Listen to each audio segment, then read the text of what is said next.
After the discovery of the redshift-distance relation at the end of the 1920s, it was initially not possible to decide whether the velocity or the tired light interpretation was correct. Too little was known about stars and galaxies.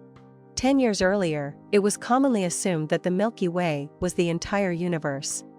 The velocity interpretation prevailed because it gained more adherents due to its compatibility with general relativity. In the decades that followed, cosmologists built an impressive theoretical edifice based on the Doppler interpretation, with the Big Bang as the central event.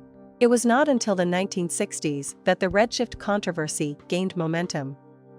Hubble had tried to answer the enormously important question of interpretation through additional observations. One of his students, the American astronomer Halton Arp, continued this work after Hubble's death. After Arp had been busy photographing many very faint galaxies in the 1950s and early 1960s, he published his famous Atlas of Peculiar Galaxies in 1966. In it, he documented 338 galaxies, some of which had very unusual shapes. Also in the 1960s, the mysterious quasars were discovered.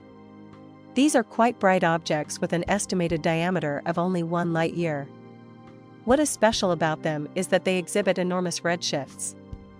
Today, quasars are known to have redshifts of several 100%. According to the Doppler interpretation, this results in enormous velocities and thus also enormous distances for these objects. But at the same time, their observed brightness is quite huge. If, according to the prevailing Doppler interpretation, they are extremely distant, they must in turn be the brightest objects in space, with brightness in the range of trillions of solar luminosities. No known process can release such amounts of energy. This problem led to the introduction of black holes into cosmology in the 1960s. Their gigantic mass is supposed to be able to explain the seemingly gigantic energy output of the quasars. Recently, a new quasar with the largest redshift to date was discovered.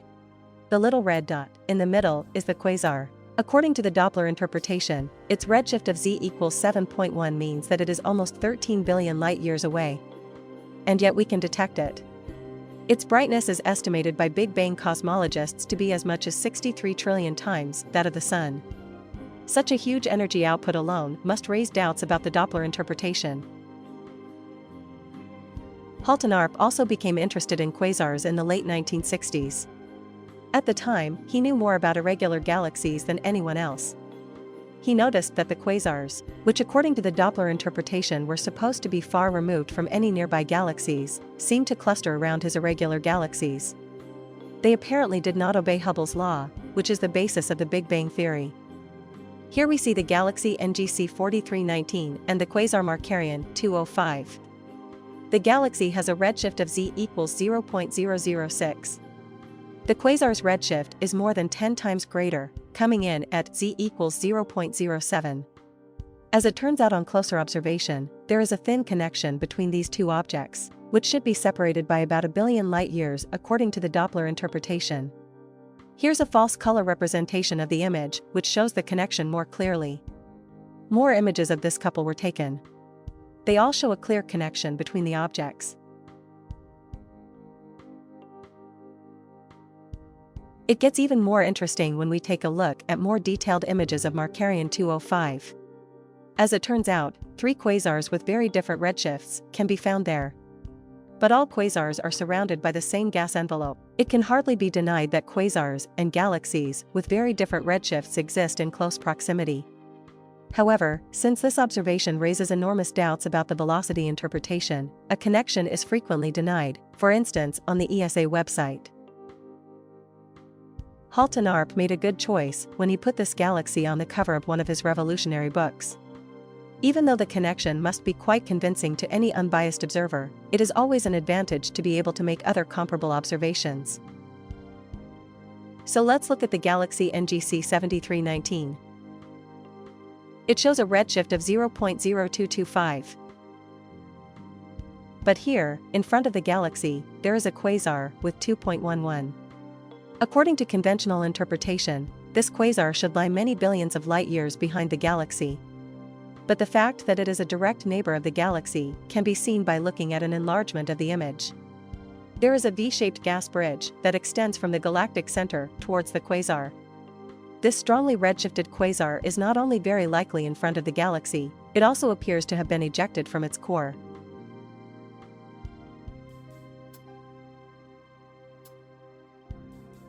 This is the famous, so-called Einstein cross. You can see 4 strongly redshifted quasars arranged around the center of a galaxy with much lower redshift. The official explanation is that we are dealing with gravitational lensing.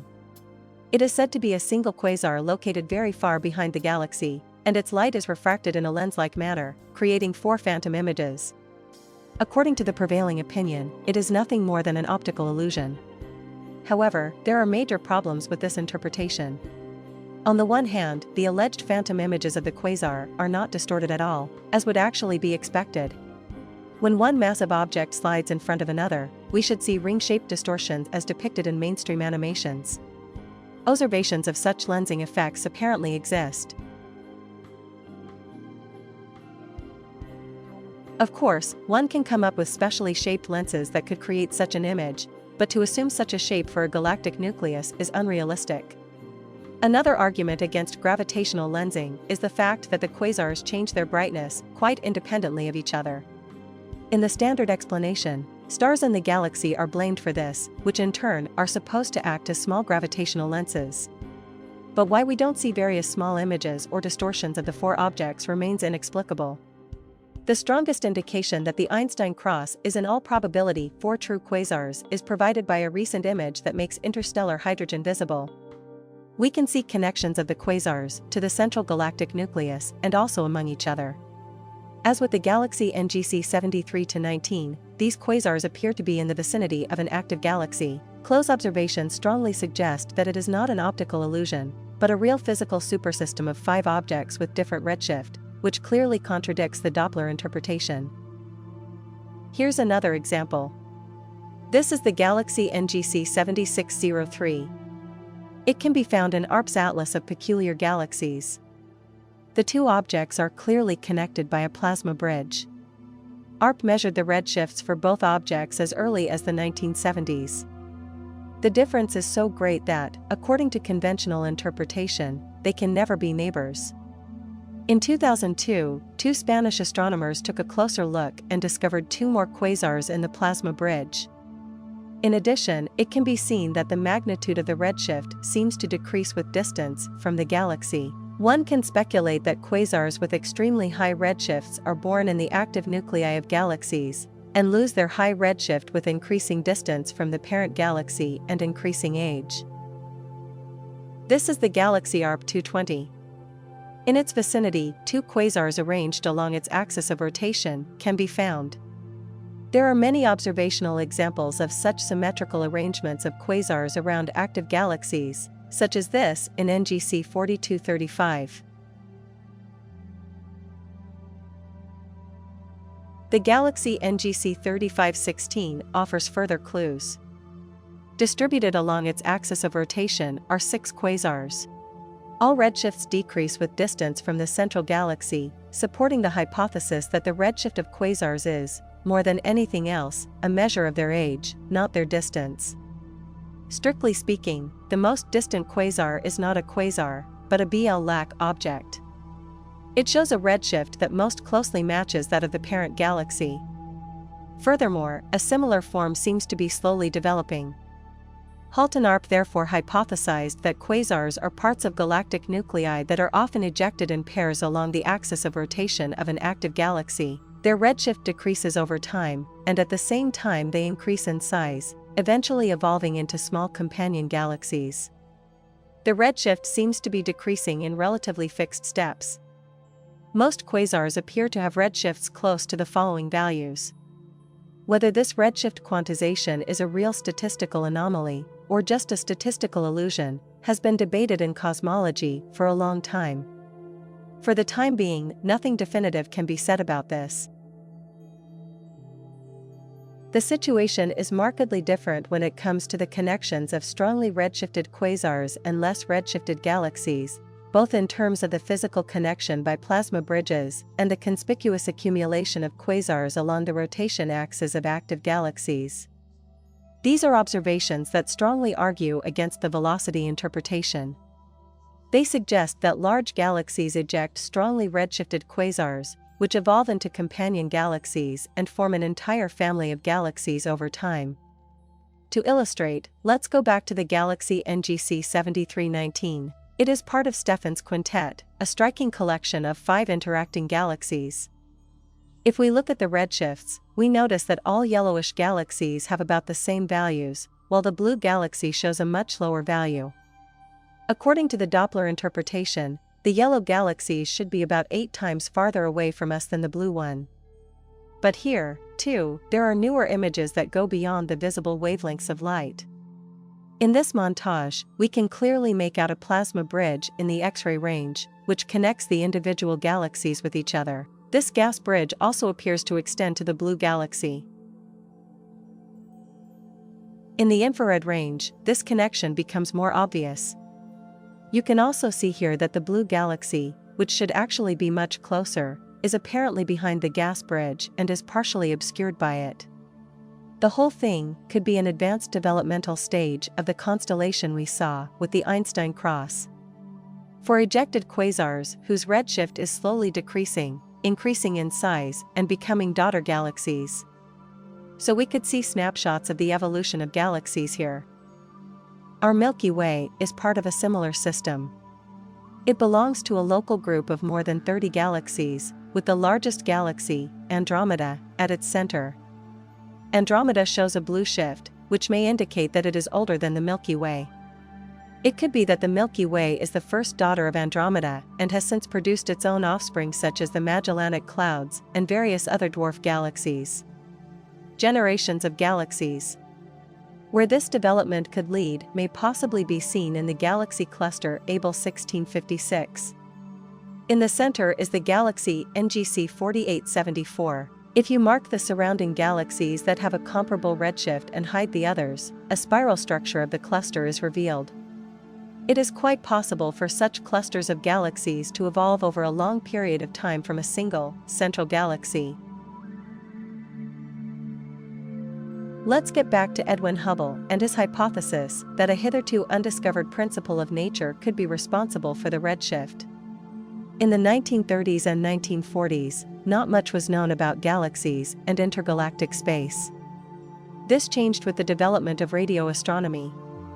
Until the 1950s, the space between stars and galaxies was thought to be empty. But the new observational methods showed that interstellar and intergalactic space is filled with a thin plasma. A plasma is, simply put, an ionized and therefore electrically conductive gas. It might have gotten its name because, when such gases conduct an electric current, they form differentiated structures that, similar to blood plasma, seem alive. We will go into more detail concerning the fascinating properties of plasma shortly.